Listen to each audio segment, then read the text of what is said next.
Sarah woke up that morning with a smile. The sun was shining softly through the window.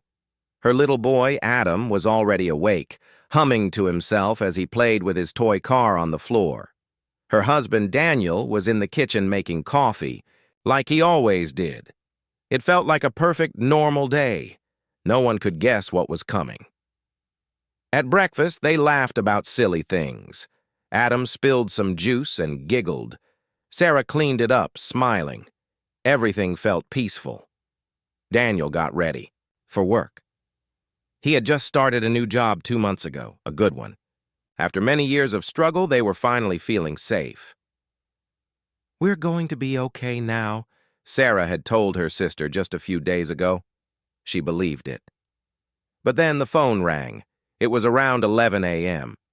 Sarah picked it up, expecting it to be something small. It was Daniel. His voice didn't sound right. "Sarah," he said slowly, "they let me go. I lost the job." At first, she thought he was joking. "What? Why?" "They said the company's cutting people, budget stuff." I was one of the first to go. Sarah felt the room spin a little. The rent was due in 2 weeks. They had barely saved anything. "Come home," she whispered. "We'll figure this out." Daniel came home with a heavy face. He hugged Sarah for a long time without saying anything. Adam ran to him with a drawing in his hand, not knowing anything was wrong. They sat on the couch together in silence. Sarah tried to stay calm. "Maybe it's just a test," she said, trying to be brave. "Maybe something better is coming." But deep inside, her stomach hurt with fear. Then, an hour later, the second phone call came. It was from the school. Adam had collapsed during his class nap. He was breathing, but his skin was pale and cold. The teacher had called an ambulance. Sarah didn't even speak. She just ran to the car. Daniel followed. Neither of them said a word the whole way to the hospital. The quiet was louder than screams. At the hospital, the doctor came out after a long wait. "Your son is stable," he said. "But we need to run more tests. His body is showing signs of something unusual." "Unusual?" Sarah asked. "We don't know what it is yet." The word unusual felt like a knife in her chest. She looked at Adam through the glass window. Her little boy was hooked up to wires, his face still. That morning, he was fine. Now everything was different. That night, Sarah sat in the hospital hallway. The white lights above her felt cold. Her hands were shaking. Daniel sat beside her, but neither of them spoke. "Why is this happening?" she whispered to herself. "God, where are you?" There was no answer. Just silence. She wanted to cry, scream, pray, but nothing came out. Her heart felt broken. It didn't make sense. Nothing did. How could everything fall apart in one day? 3 days passed. Adam stayed in the hospital. The doctors still didn't know what was wrong. Daniel tried, applying to jobs online. He got no replies. Sarah tried praying, but the words felt empty. Every time she opened her mouth to pray, the fear pushed the words back down. "I don't understand," she said quietly one night. "We've tried to be good people. We've trusted you. Why now?" She was angry but too tired to fight. Then one evening, something strange happened. Sarah walked to the hospital chapel. She didn't know why. Maybe just to sit in silence. There was an old woman already there, sitting in the front row. She turned slightly when Sarah walked in. "You look like someone waiting for an answer," the woman said softly. Sarah nodded. "I don't understand what God is doing." The woman smiled gently. "Maybe you're not supposed to. Faith doesn't begin when things make sense. It begins when nothing does." Sarah sat beside her, speechless. "What if I don't have any faith left?" she whispered. "Then God will carry the rest. Just don't walk away." They sat in silence for a while. The words stayed in Sarah's mind like a small light in a very dark place. Faith begins when nothing makes sense. That night, Sarah didn't feel better. Nothing changed, but something small shifted. She stopped asking why and started saying, "Help me keep going." She still didn't understand. But maybe, just maybe, she didn't need to. In the days that followed, more problems came. Bills, medicine costs, no job, no answers. But Sarah stopped expecting the path to look clear. She started walking with her eyes closed, but her heart open. She held Daniel's hand tighter. She prayed with Adam every night, and she whispered the same prayer each time. "I don't know what you're doing, but I'm still here." And maybe that was enough. The sky looked heavy that morning. Sarah stared out of the hospital window. It had been 5 days now. Adam was still sick. The doctors had no name for his illness. They called it unusual, uncertain, and still under review. None of that helped. Sarah sat beside her son, watching the small rise and fall of his chest. Machines beeped slowly. A nurse walked in and out. Daniel wasn't there. He had gone to a job interview. They needed a miracle. They needed something. But that day, the interview didn't go well. Daniel came back hours later, holding a folder. His eyes told the truth even before he opened his mouth. "They said I'm overqualified," he said. "That's the third one," Sarah whispered. He nodded. His shoulders were tight with stress. They sat in silence, again. That week, Sarah made phone calls to friends, to family, to churches, to charity groups. But everywhere she turned, the answer was the same. "We're so sorry, but we can't help right now." Some promised to pray, some offered kind words, but no one could stop what was happening. Rent was due in 9 days. Their savings were down to less than $200. Adam's condition was stable, but still unexplained. And worst of all, Sarah felt like God had gone silent. One night, Daniel opened a cabinet and found it empty. No milk, no cereal, just rice. He put the box back slowly. They sat at the table without speaking. Adam was still at the hospital. The silence at home was louder than any scream. "We did everything right," Daniel finally said. "We didn't lie. We didn't cheat. We prayed." Sarah nodded. "So why does it feel like God shut every door?" The next morning, something strange happened. A woman from church came by the hospital. Her name was Evelyn. She brought a small food basket and sat with Sarah for a few minutes. "I know it's hard," Evelyn said, "but sometimes closed doors are not a punishment. They're protection." "From what?" Sarah asked. "We're drowning." Evelyn gave a soft smile. "From paths you were never meant to take." Sarah didn't reply, because in her heart, she didn't believe. She just wanted one door to open, one small window, one sign, but nothing came. Then came the eviction notice. Daniel found it taped to their apartment door. Final notice. 7 days. He held it in his hands like it was poison. They had nowhere to go. Sarah read the letter and felt her knees weaken. She sat on the floor. For the first time in weeks, she wept loudly. Not quiet tears. Not soft sobs. She cried from the deepest part of her soul. Daniel sat beside her. He tried to stay strong, but tears ran down his face, too. "This doesn't make sense," Sarah whispered. "Why would God bring us this far? Just to drop us?" "No," one answered. Only silence filled the room. That night, Sarah couldn't sleep. She sat at the hospital again, watching her son breathe, and in the stillness a thought came. If God isn't opening the doors I want, maybe it's because He's building something else. It was just a whisper inside her. but it was enough to stop her from falling apart. The next morning, Daniel woke up to an email. He had applied for over 30 jobs. None had replied. But now, one message appeared. Interview request. Small company. Part-time position. It wasn't what he hoped for. The pay was low. The hours were short. But it was something. Daniel showed Sarah. Her eyes lit up just a little. "Maybe it's the beginning," she said.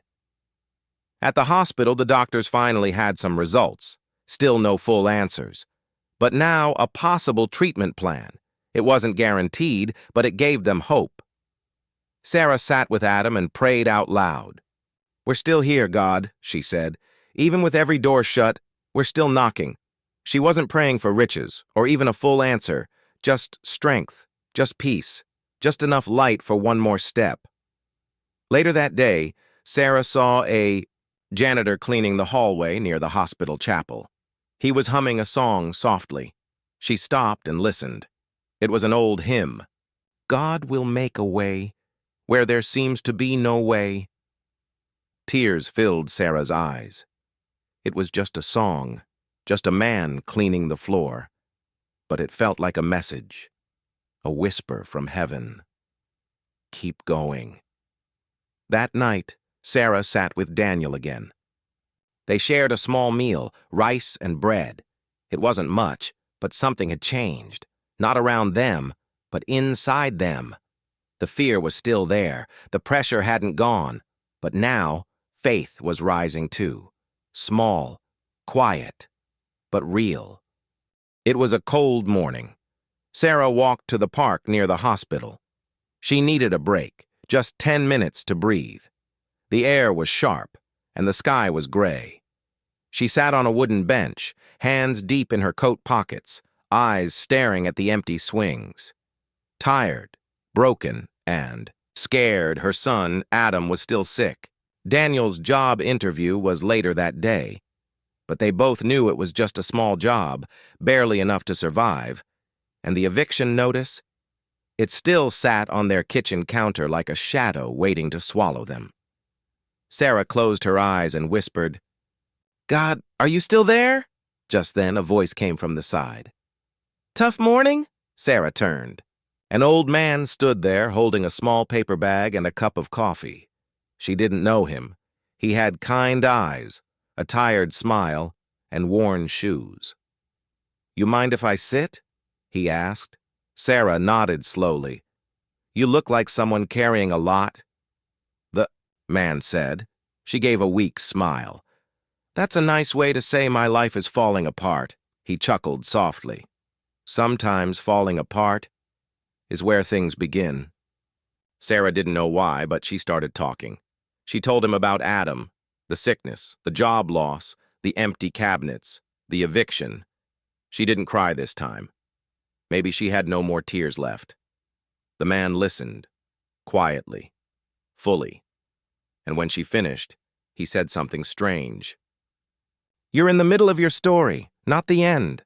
Sarah raised an eyebrow. "Feels like the end." "No," the man said gently. "This is the part where the road turns, where faith begins." Sarah looked at him closely. "Are you a pastor or something?" He shook his head. "Nope, just a man who's been where you are, a long time ago." He stood up, reached into his coat pocket, and pulled out a small piece of paper. "This helped me once," he said. "Maybe it'll help you too." He handed her the paper and walked away before she could ask his name. Sarah looked at the paper. It had only 6 words written in shaky handwriting. "God's silence doesn't mean his absence." She stared at the note for a long time, then slowly folded it and put it in her coat. That afternoon, Daniel went to the interview. He wore his best shirt, cleaned his shoes, and practiced his answers. The office was small, a local supply company, that needed someone for deliveries and paperwork. The manager was a woman named Karen. She was kind, but honest. "You're qualified for more than this," she said. Daniel nodded. "Right now, I just need enough to keep the lights on." She smiled. We'll call you by the end of the day. Daniel walked out feeling unsure. Back at the hospital, Sarah sat beside Adam again. She pulled out the note from the old man and held it in her hand. A nurse walked by and stopped. "That's a lovely quote," the nurse said. Sarah looked up. "Yeah, a stranger gave it to me in the park." The nurse smiled. "Sometimes strangers are angels in disguise." Sarah half laughed, half sighed. "I'd believe that. If anything, good actually happened today." But later that evening, the phone rang. Daniel answered. It was Karen. "You got the job," she said. "You start Monday." Daniel's eyes filled with tears. He didn't shout. He didn't cheer. He just sat on the couch and whispered, "Thank you, God." Sarah smiled when she heard the news. "It's not everything," Daniel said, "but it's something." Sarah nodded. "Yes, maybe the path is just beginning." She remembered what the stranger had said. "This is not the end, it's the middle." The next day, another miracle happened. The hospital said they were moving Adam to a special care unit for free. A local sponsor had offered to cover the next stage of his treatment. Sarah was shocked. "Who?" she asked. The nurse smiled. "They wish to stay anonymous." Sarah held Adam's hand and cried quietly. She didn't know who the sponsor was, but in her heart she wondered. Was it the stranger? That night, Sarah returned to the park. She sat on the same bench, waited. But the man never came. She left a small note where he had sat. It read, "Thank you. I'm still walking." For the first time in weeks, Sarah and Daniel slept without fear. No, things weren't perfect. The rent was still late. The bills still waited. But now, something had changed. A job. A sponsor. A strange man with a message of hope. Sometimes the smallest shift is the biggest miracle. Sometimes the open door isn't loud. It's quiet. Sometimes the answer comes just when you're ready to give up. It had been 2 days since the stranger gave Sarah that note in the park. 2 days since Daniel got the job. 2 days since Adam was moved to a better hospital room with special care and no extra cost. But now something new was happening, something they didn't expect. That morning, the doctor walked into Adam's room with a serious face. Sarah stood up quickly. "Is everything okay?" she asked, afraid of the answer. The doctor looked at the chart, then at Sarah. "We're seeing changes, but not the kind we expected." Daniel stepped closer. "What do you mean?" The doctor took a deep breath. "The infection is moving faster. We don't understand why. The medicine should be working." Sarah's knees went weak. She sat down, holding Adam's small hand. "So, what does this mean?" she asked in a whisper. "We need to wait and see," the doctor said, gently. "But right now, we need a miracle." Sarah and Daniel left the room and sat in the hallway. The hospital was quiet, but their minds were loud with fear. Sarah pulled out the note the stranger gave her. "God's silence doesn't mean his absence." She read it again, then again, but it didn't feel real anymore. Why would God give us hope? Just to take it back, Daniel asked. "I don't know," Sarah said. "I really don't." That night, Sarah went back to the park. She sat on the same bench again, hoping to see the old man. But again, he wasn't there. Instead, a young woman walked by with her dog and smiled kindly. "Rough day?" she asked. Sarah nodded. "Feels like God's playing with us." The woman paused. "I used to think that too," she said. "Until I realized something." Sarah looked at her. "What's that?" The woman smiled softly. "Sometimes God closes every door, just to make sure we find the right one." Then she walked away. Sarah sat still. "Faith that doesn't make sense," she whispered. That's the only kind left. The next day, Daniel went to his new job. It was hard work, loading boxes, driving long routes, filling paperwork, but it felt good, honest, real. And when he got his first small payment that evening, he stared at the check for a long time. It's not enough, he whispered, but he still smiled. It's something. Back at the hospital, Sarah met another mother in the waiting room. Her name was Carla. Her daughter had cancer. They started talking, two strangers holding each other's pain. Carla shared something Sarah had never heard before. I stopped asking, why God, a long time ago, Carla said. Now I ask, what now, God? Sarah felt tears in her eyes. That night, she prayed. Not a big prayer, just 5 words. What now, God?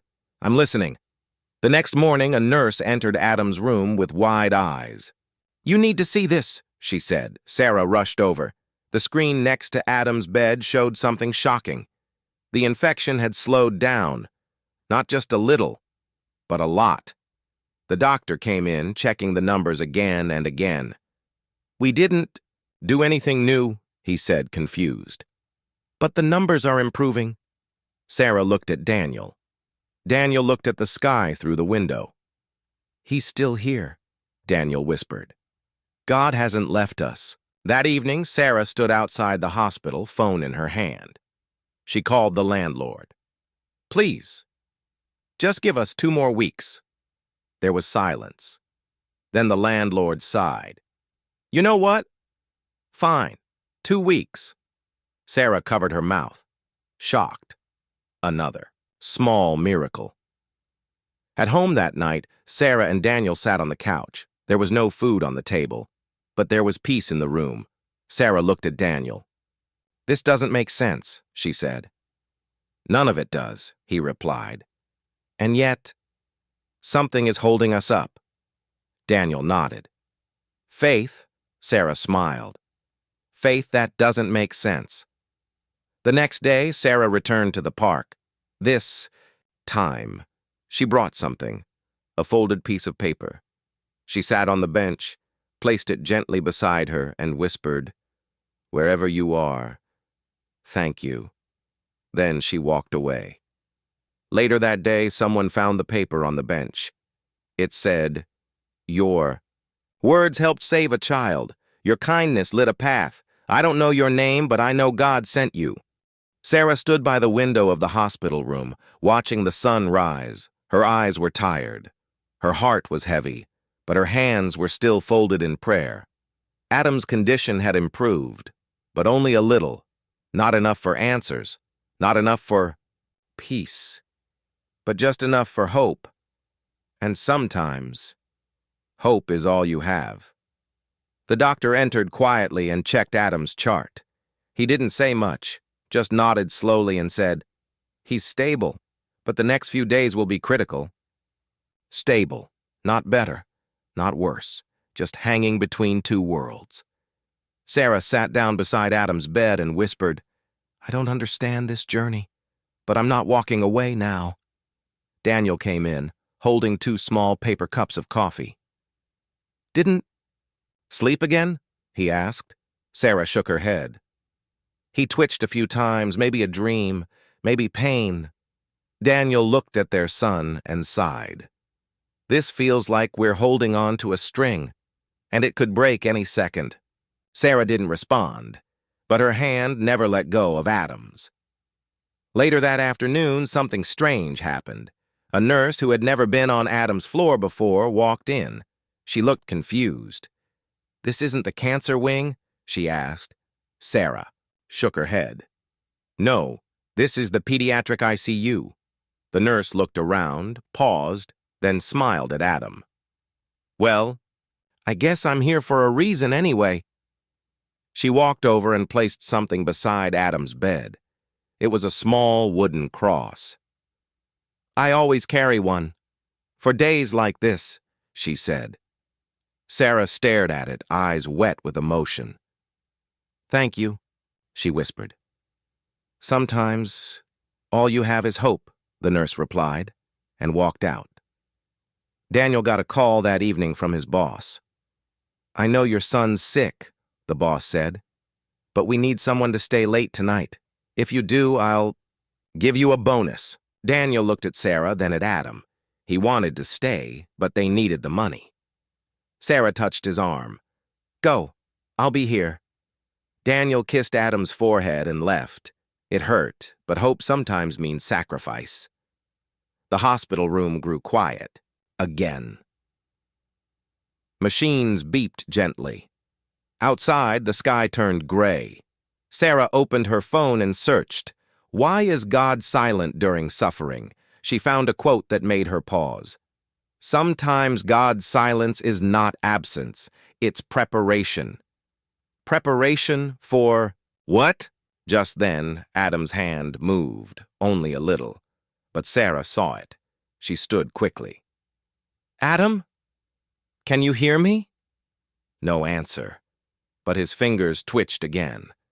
She pressed the nurse call button.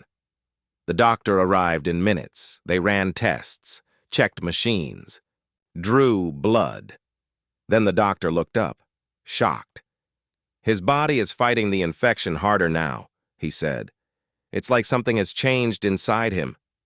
Sarah covered her mouth. He moved his hand, she whispered. He's still in there. That night, Sarah called Daniel. He's getting stronger, she said with tears in her voice. Daniel didn't say anything at first.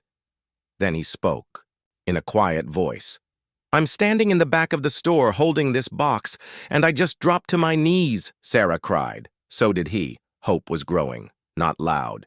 Not fast, but real. 2 days later, Adam opened his eyes, just for a second. But that was enough. The nurses rushed in. The doctor said words Sarah didn't fully hear, because all she saw were Adam's eyes, blinking slowly, like he was waking from a long sleep. She whispered, Hi, baby. Mommy's here.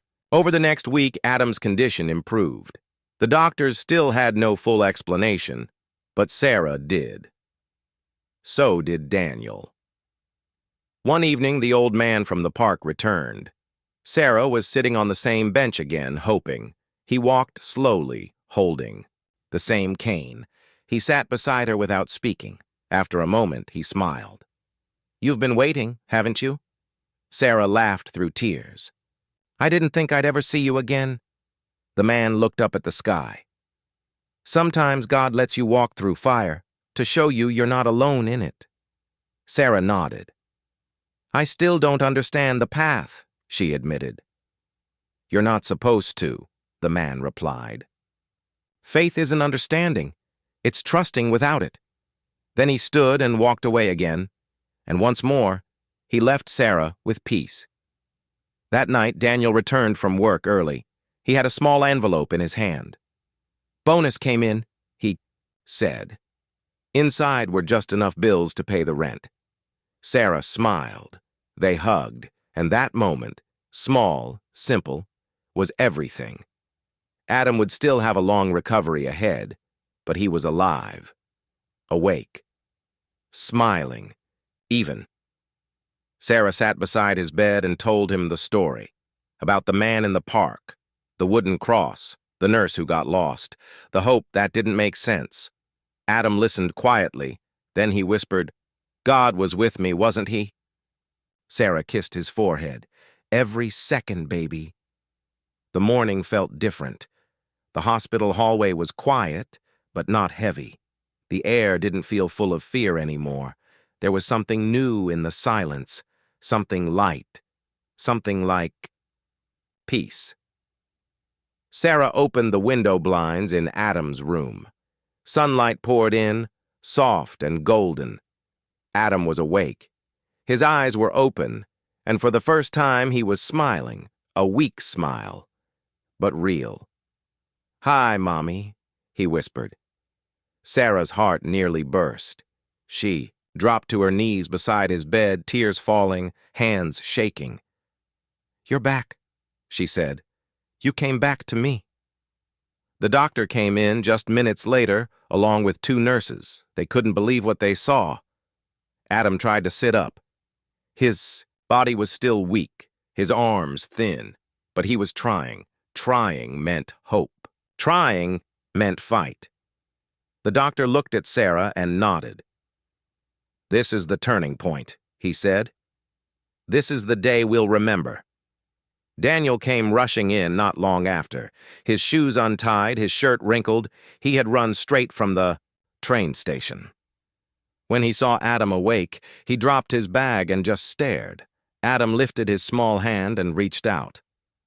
"Hi, Daddy." Daniel froze. Then he moved fast, kneeling by the bed. "You scared me," he said softly. "But I never stopped believing."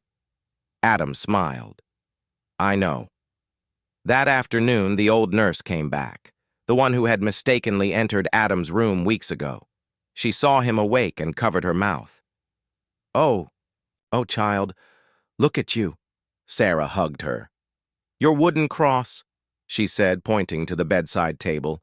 "We kept it here every day." The nurse looked down at it and nodded. "God doesn't make mistakes. He put me in the wrong room, on purpose." Something beautiful started happening after that. People began visiting the room, not just family or nurses, but strangers. Other parents who had children in the hospital. They heard the story. The boy who should have died, but didn't. The boy who beat the odds. Some came in crying, some came in silent, some came in needing hope.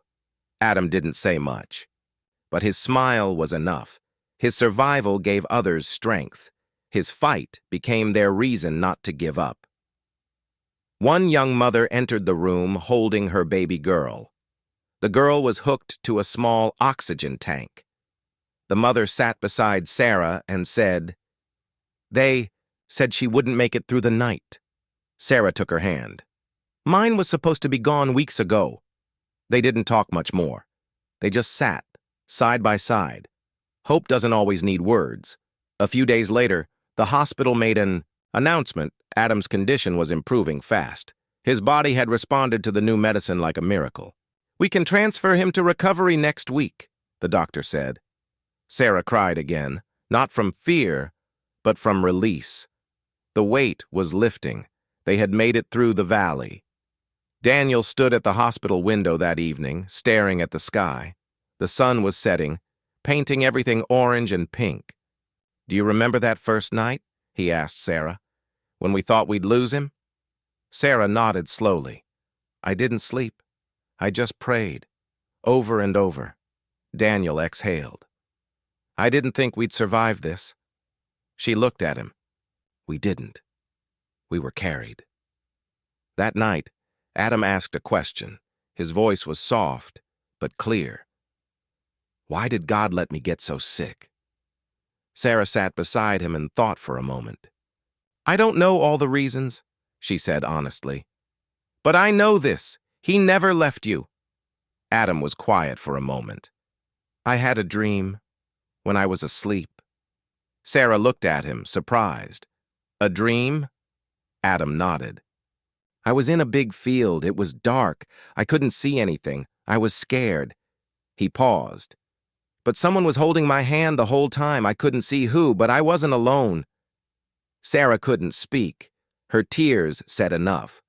Later that night, Daniel sat at the edge of Adam's bed.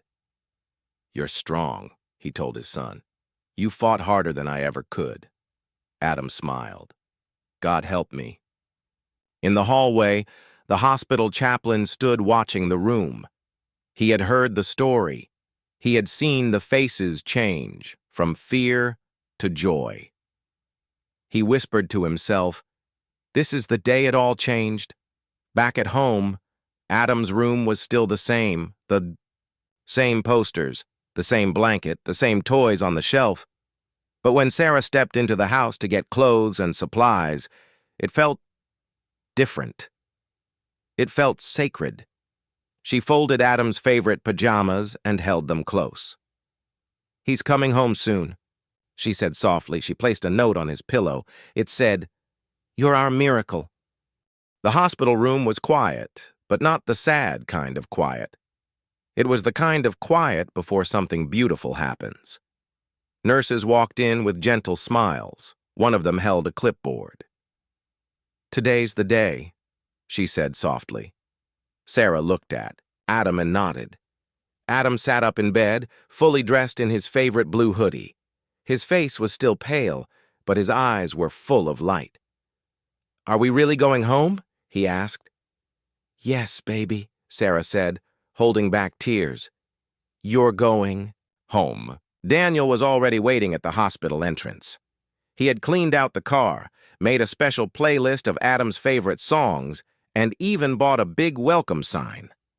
When he saw Sarah pushing Adam in the wheelchair, he rushed over. He knelt down, in front of Adam, smiling. "You ready to see your room again?" Adam grinned. "And my Legos?" Daniel laughed. "Everything's waiting for you." As they left the hospital, something happened. People started clapping. Nurses, doctors, other patients' families. It started with one nurse by the elevator, then a doctor in the hallway, and soon the whole staff was standing there, clapping for Adam. Tears ran down Sarah's face. "They're clapping for him," she whispered. "Our little miracle." Adam looked around, surprised. "Why are they clapping?" "Because your hope," Daniel said. "You gave people something to believe in." The drive home felt like a dream. Adam looked out the window, pointing at trees, buildings, and street signs. "Everything looks new," he said. "It is," Sarah replied, "because now you're seeing it with new eyes." When they reached home, a surprise was waiting. The neighbors had decorated the porch. Balloons, ribbons, a big banner that read, "Welcome home, Adam." Adam's eyes went wide. "Is this for me?" "All for you," Daniel said. Sarah opened the front door. The house smelled like fresh cookies. Soft music played in the background. It felt warm, safe, alive. Adam ran inside and stopped in front of his room. "It's just like I left it." Sarah smiled. "It waited for you." That evening, they all sat together on the couch. A fire crackled in the fireplace. Adam was curled up in a blanket between his parents. "I missed this," he said softly. Daniel rubbed his head. "So did we." Later, Sarah tucked him into bed. She pulled the covers up to his chin and sat beside him. "Can I ask you something?" Adam whispered. "Anything." "Do you think I got sick for a reason?" Sarah looked at him for a moment. "I think God knew something we didn't." "Like what?" "Like how strong you were, and how your story would help others." Adam thought for a moment. "Did it?" Sarah nodded slowly. "People came to the hospital just to meet you, just to believe again." The next day, Sarah checked her messages. She found hundreds of texts, emails, and comments from people all over. Many had heard Adam's story through the hospital blog. Some were parents with sick children, others were just people going through hard times. All of them said the same thing. "Your son gave us hope." One message stood out. It was from a father whose son was in critical condition. He wrote, "I had given up, but then I read about Adam. Now I pray again. Thank you for sharing your miracle." Sarah read it aloud to Daniel. He didn't say anything. He just reached over and held her hand tightly. Adam's story began to spread. News outlets wanted interviews. Churches asked if they could share his journey. A small book publisher reached out. "We believe his story can change lives," they said. Sarah felt overwhelmed, but thankful. "If it helps even one person," she told Daniel, "it's worth it." That weekend, they took Adam to the park. He walked slowly but proudly. Every step was a victory. He saw a little girl fall and start to cry. He walked over and helped her up. "It's okay," he said kindly. "Bad days don't last forever." The girl looked up, surprised. "How do you know?" Adam smiled. "Because I've had worse." That night, Sarah stood alone at the kitchen window. The stars were shining, bright, she whispered softly. God, I don't understand everything, but thank you for not giving up on us. Behind her, Daniel came up and wrapped his arms around her. He's home, he said. That's all that matters. In Adam's room, the wooden cross from the hospital still sat on his nightstand. He looked at it before closing his eyes. Thank you, he whispered, for giving me one more move. 1 month had passed. The house was filled with life again.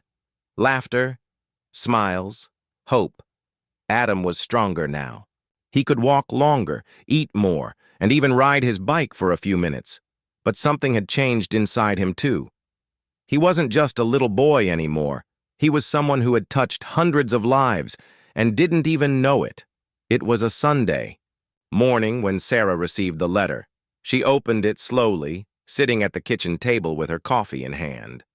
Daniel sat across from her, reading a newspaper. When she finished reading, she looked up, tears in her eyes. It's from a woman in Texas, she said. Her daughter was dying. They read Adam's story and decided to try one last treatment. Daniel looked up. What happened? Her daughter lived, Sarah whispered. She said, Adam gave them the courage to try. Daniel leaned back in his chair and stared at the ceiling. All this time, we thought we were barely surviving. But God, He was using our pain to save someone else. Later that day, Adam sat in his room drawing with crayons. He was making a card. Who's that for? Sarah asked gently. The boy in the hospital bed next to mine, Adam said. He didn't have visitors. I want to send him something. Sarah's heart ached, but also filled with pride. Her son didn't forget. Not even one face. That evening, they went to church for the first time since Adam had gotten sick. People gasped when they saw him walk through the doors. Old women cried.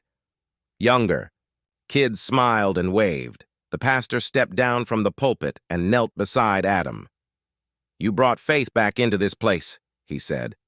I didn't mean to, Adam said shyly. That's what makes it powerful, the pastor smiled. God used you without asking your permission. After the service, the pastor asked Adam if he wanted to say something. The church fell silent. Adam walked to the front, holding the microphone with both hands. I don't know much, he began, but I know God doesn't quit on people. The crowd listened closely. When doctors gave up, he didn't. When we were scared, he wasn't. And when I couldn't even talk, I think God heard me anyway. He looked around. So if you're in pain, if you think it's over, maybe it's not. Maybe God still has one more move. Silence. Then applause. Then tears. Then people lined up just to hug him. Not because he was famous, but because he was real. Over the next few weeks, Adam's story reached the local news, then national, then international. People began calling it the move that changed everything. A famous journalist interviewed Sarah and Daniel. Why do you think this story touched so many people? She asked. Sarah looked at the camera. Because it's not really about Adam. It's about all of us. Daniel nodded. Everyone has a moment when they think it's over. But sometimes, that's when God steps in. Soon, letters from around the world started arriving. One girl in Africa wrote, I wanted to end my life, but I read about Adam, and now I want to live. A prisoner wrote, I gave up on faith years ago, but Adam's courage made me pray again. A nurse in India wrote, I see pain every day, but now I tell families, don't lose hope. I've seen miracles. Sarah and Daniel realized something deep. Their son had survived, but something greater had been born from it, faith in places where it was dying, hope in hearts that were giving up. One night, Adam asked Sarah a question. Mom, what if I had died? Sarah paused, heart heavy. I would have missed you every day, she said, but I would have still told your story, because it wasn't just about you getting better. It was about what God did through you. Adam nodded slowly. So even if I had died, God still had a plan?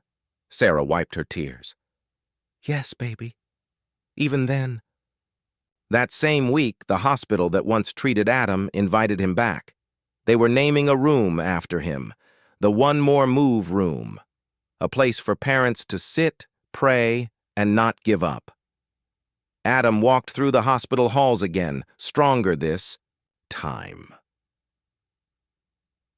Doctors waved, nurses hugged him, other children smiled. Before leaving, Adam placed something on the shelf of the new room, his small wooden cross, the same one from the darkest day of his life. It belongs here now, he whispered, so others remember that God still moves. Back home that night, Sarah wrote one final message in her journal.